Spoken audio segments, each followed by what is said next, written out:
दोस्तों आज की सबसे पहली और बड़ी खबर। झारखंड में 1 अप्रैल तक बारिश का पूर्वानुमान। झारखंड में कई जिलों में बारिश का पूर्वानुमान लगाया गया है। लोगों को अभी बारिश के साथ मेघ गर्जन और वज्रपात का सामना करना पड़ सकता है। मौसम विभाग ने संभावित मौसम को देखते हुए ऑरेंज और येलो अलर्ट जारी किया है।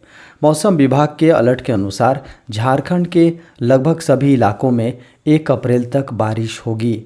27 मार्च को वज्रपात और ओलावृष्टि भी हो सकती है। झारखंड के शिक्षक और कर्मी और बच्चों का बनेगा आभा आईडी कार्ड। झारखंड के सभी सरकारी, गैर सरकारी विद्यालयों और शिक्षण संस्थानों में अध्ययनरत छात्रों, वहां के शिक्षकों और कर्मचारियों के हेल्थ का ख्याल रखते हुए स्कूली शिक्षा एवं साक्षरता विभाग सचिव ने जिलों को पत्र भेजा है। बता दें कि झारखंड के 1,16,000 शिक्षक, 40 लाख बच्चे और 40,000 से अधिक शिक्षा विभाग के कर्मी इसमें शामिल होंगे। इसको लेकर झारखंड के शिक्षा सचिव ने झारखंड के सभी जिलों को निर्देश का पत्र भेज दिया है। मनरेगा मजदूरों को मिली बड़ी सौगात, सरकार ने बढ़ाई दिहाड़ी। केंद्र सरकार ने वित्त वर्ष 2022-24 के लिए महात्मा गांधी राष्ट्रीय ग्रामीण रोजगार गारंटी योजना मनरेगा के तहत मजदूरी दरों में वृद्धि को लेकर अधिसूचना जारी की है।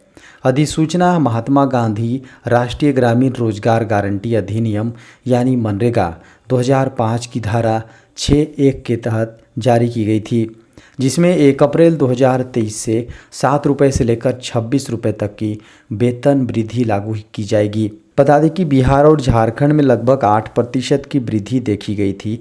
इन दोनों राज्यों में एक मनरेगा मजदूर को पिछले साल 210 रुपये प्रतिदिन की मजदूरी मिली थी। अब इसे बदलकर 228 रुपये कर दिया गया है।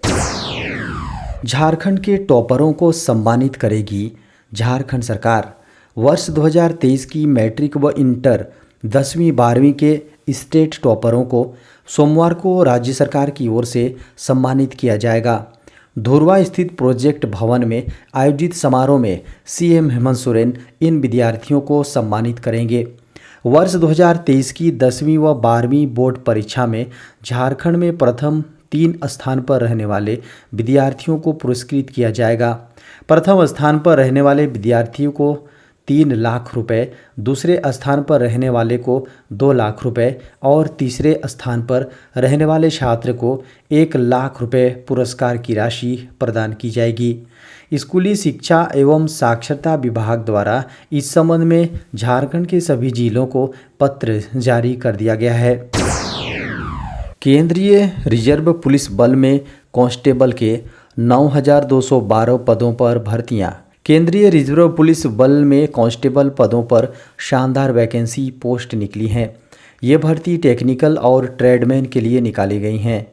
खबरों को माने तो सीआरपीएफ में वैकेंट पोस्ट के लिए 27 मार्च से आवेदन प्रक्रिया शुरू हो चुकी है। खास बात यह है कि आवेदन करने की आखिरी तारीख 25 अप्रैल है। इसकी ताज़ा अपडेट पाने के लिए आधिकारिक वेबसाइट crpf.gov.in पर जाकर विजिट किया जा सकता है। बता दें कि सीआरपीएफ कांस्टेबल भर्ती में योग्य अभ्यर्थियों का चयन कंप्यूटर आधारित परीक्षा के जरिए किया जाएगा। सबसे काम की बात यह है कि सीआरपीएफ कांस्टेबल भर्ती परीक्षा 1 जुलाई से 13 जुलाई 2023 तक आयोजित की जाएगी। 27 मार्च को होगी झारखंड कैबिनेट की मीटिंग। 27 मार्च यानी आज झारखंड कैबिनेट की बैठक होगी। सीएम हेमंत सोरेन इसकी अध्यक्षता करेंगे।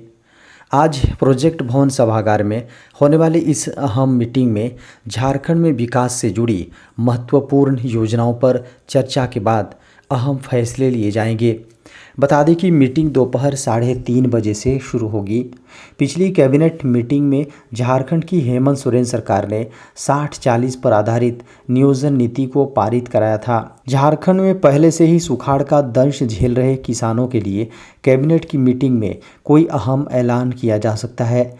पिछले दिनों कृषि मंत्रालय ने सभी जिलों में उपायुक्तों को ओलावृष्टि के कारण से रबी फसलों को हुए नुकसान का आकलन करने का निर्देश दिया था। 1 अप्रैल 2023 से बढ़ जाएंगे सीएनजी पीएनजी गैस के दाम। 1 अप्रैल 2023 से देश में गैस के दामों में वृद्धि हो सकती है, जिसका असर देश के आम नागरिकों की जेब पर पड़ेगा। देश में उत्पादित प्राकृतिक गैस के दामों के बढ़ाने के लिए केंद्रीय कैबिनेट जल्द ही विचार कर सकता है। बता दें कि प्राकृतिक गैस यानी सीएनजी के दाम बढ़ने से लोगों का आवागमन भी प्रभावित होगा, जिससे ऑटो रिक्शा, टेम्पो के किराए बढ़ने की आशंका है। खबरों को माने तो केंद्र सरकार देश में 2 बार उत्पादित प्राकृतिक गैस की कीमतों को बढ़ाती है। इन गैस का उपयोग सीएनजी के रूप में गाड़ियों में किया जाता है, वहीं रसोई घर में पीएनजी गैस के रूप में इस्तेमाल किया जाता है। इसके अलावा उत्पादित प्राकृतिक गैस का उपयोग बिजली और उर्वरक उत्पादन में किया जाता है। 1 अप्रैल से इन गैस के दामों में उछाल देखने को मिल सकता है। आने वाले दिनों में महंगा हो सकता है लोन। आरबीआई का रेपो रेट बढ़ाने की योजना। होम लोन या कार लोन और महंगा हो सकता है। दरअसल पीटीआई की रिपोर्ट के अनुसार मानना है कि भारतीय रिजर्व बैंक 6 अप्रैल को होने वाली द्विमासिक मौद्रिक नीति में रेपो रेट में 25 बेसिस पॉइंट्स की और वृद्धि कर सकता है। इसके पीछे वजह महंगाई के 6% के निर्धारित स्तर से अधिक बने रहने और यूएस फेड के आक्रामक रुख को बताया गया है। रिजर्व बैंक की मॉनेटरी पॉलिसी कमेटी की बैठक 3 दिन 3, 5 और 6 अप्रैल को होने वाली है। वित्त वर्ष 2023-24 के लिए पहली द्विमासिक मौद्रिक नीति लाने से पहले अलग अलग घरेलू और वैश्विक कारणों पर विचार करेगी। जिन 2 बातों पर कमेटी अगली मॉनेटरी पॉलिसी बनाते समय विस्तार से चर्चा करेगी, उनमें बढ़ी हुई रिटेल महंगाई और विकसित देशों के केंद्रीय बैंकों द्वारा हाल ही में लिए गए फैसले, खासकर यूएस फेडरल रिजर्व, यूरोपीय सेंट्रल बैंक और बैंक ऑफ इंग्लैंड शामिल हैं। देश में कोरोना के 24 घंटे में सामने आए 1890 नए मामले। वैश्विक महामारी कोरोना का भारत में एक बार फिर से खौफ बढ़ने लगा है। पिछले कई दिनों से देश में कोरोना के मामलों में लगातार इजाफा देखने को मिल रहा है। इससे पहले देश में कोरोना धीरे धीरे दम तोड़ता नज़र आ रहा था, लेकिन मौसम में बदलाव के बीच एक बार फिर से कोरोना के नए मामले तेज़ी से बढ़ने लगे हैं। कोरोना मामलों में वृद्धि पिछले 7 सप्ताह से लगातार बढ़ रही है। आज भी देश में कल के मुकाबले कोरोना के नए मामलों में तेज़ी दर्ज की गई है। पिछले 24 घंटे में देश में कोरोना के 1590 नए मामले सामने आए थे। पिछले 5 दिनों से देश में एक दिन में कोरोना के 1000 या इससे अधिक पॉजिटिव मरीज सामने आ रहे हैं। 149 दिन बाद यह पहला मौका है कि जब एक दिन में इतने अधिक कोरोना के नए मरीज पॉजिटिव पाए गए हैं। देश में इससे पहले पिछले साल 28 अक्टूबर को एक दिन में 2208 मामले सामने आए थे। यूपीआई से लेन देन करने के दौरान 95,000 से अधिक लोग हुए ठगी के शिकार। वित्त वर्ष 2022-23 में यूनिफाइड पेमेंट इंटरफेस यानी यूपीआई के जरिए 125.94 लाख करोड़ रुपए के लेन देन किए गए हैं।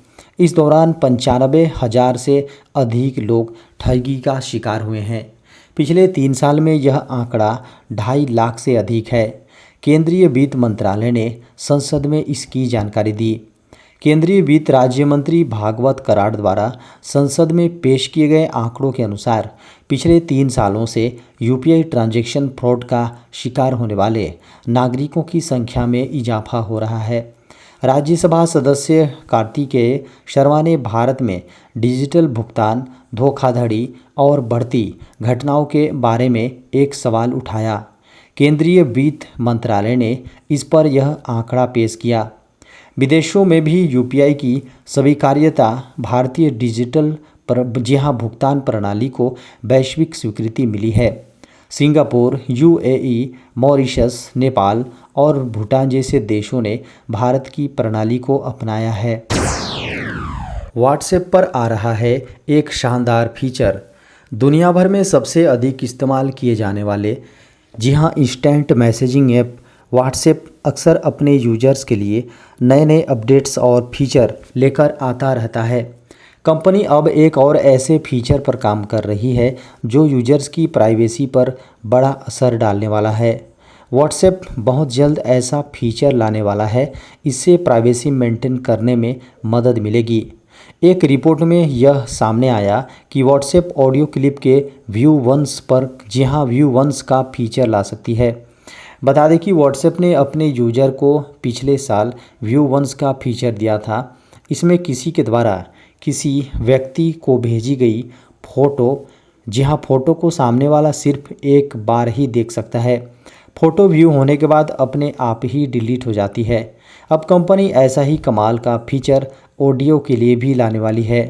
व्हाट्सएप अपडेट पर नज़र रखने वाली वेबसाइट WA बीटा इन्फो की माने तो कंपनी एक ऐसे फीचर पर काम कर रही है जो व्यू वंस की तरह ऑडियो में काम करेगा।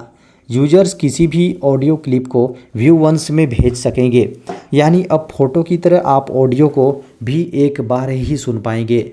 बता दें कि इस फीचर के रिलीज होने के बाद यदि कोई ऑडियो व्यू वंस फॉर्मेट में सेंड की जाती है तो जिसे यह सेंड की जाएगी वह न तो इस ऑडियो क्लिप को फॉरवर्ड कर सकेगा, न तो यह सेव होगी और न ही इस ऑडियो को रिकॉर्ड किया जा सकेगा। बता दें कि इस फीचर से लोगों की प्राइवेसी को मेंटेन करने में मदद मिलेगी।